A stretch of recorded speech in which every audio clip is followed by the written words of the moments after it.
Okay guys, to my young electricians, I want to show you what you should consider if you want to pipe a room or a single room self-contained. Let me show you this. First of all, when you enter the room, now this is the room, want to pipe this place. When you enter the room, you should consider the positioning of the door. As you can see, there's no door here, but we can guess where the door is going to be. Now if you want to guess where the door is going to be, you should look at the shortest wall part. For instance, here we have a wall to that level, which is long. We also have a wall to that level, which is, I think here is the shorter part. I mean, this is the shorter part, this is the longer part.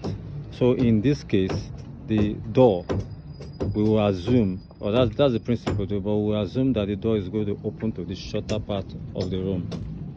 Whenever you find yourself in a situation like this, that there is no door, just look at the longer part, look at the shorter part. I mean, shorter wall, longer wall, and assume that the door is going to open to the shorter part. I'm using the word assume, but I don't want to conclude. I don't want to say 100%, but that is the key we use. Just know that the door is going to open to the shorter part of the room. Now, if the door is to open to the shorter part of the room, that means the door is going to open to this way. This is a shorter wall. From here, the beginning to that side is a shorter wall compared to from this beginning to that side. This part is a longer wall. It's a longer wall part. So the door is going to open to this part of the house. So first, know that this door, the door for this room, is opening to this part. So if the door is opening to this part, this is the second thing you should consider. That means your switch will be at this part, because you cannot be putting your switch behind your door. That's not a good one. You understand? So your switch should be on this part. Now if your switch is to be on this part, look at the door, look at the frame. The job has not been done yet, but we're just trying to get something. Now if your switch is to open to this part, do well to give space. I would say 6 inches or even 8 inches.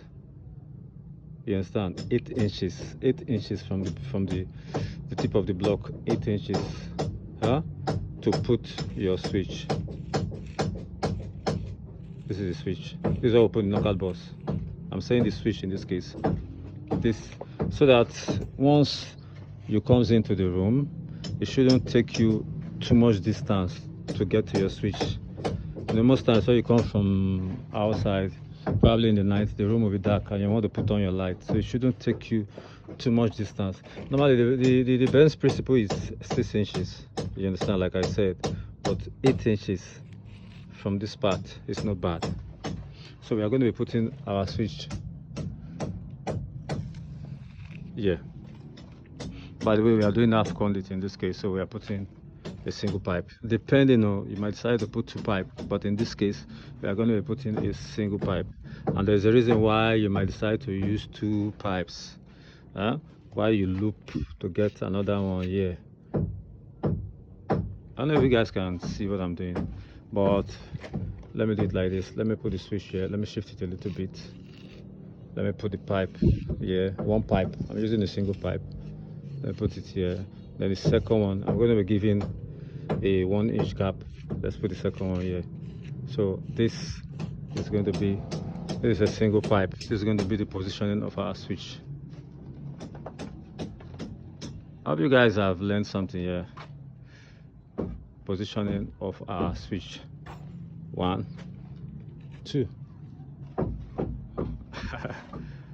Another thing you should know, whenever you want to do your position your switch, you should go, let me say, the 7th block, in the middle of the 7th block from the projected floor. Let me say this is 1 block, 2 block, 3 block, 4 block, 5 block, 6 block, 7 block.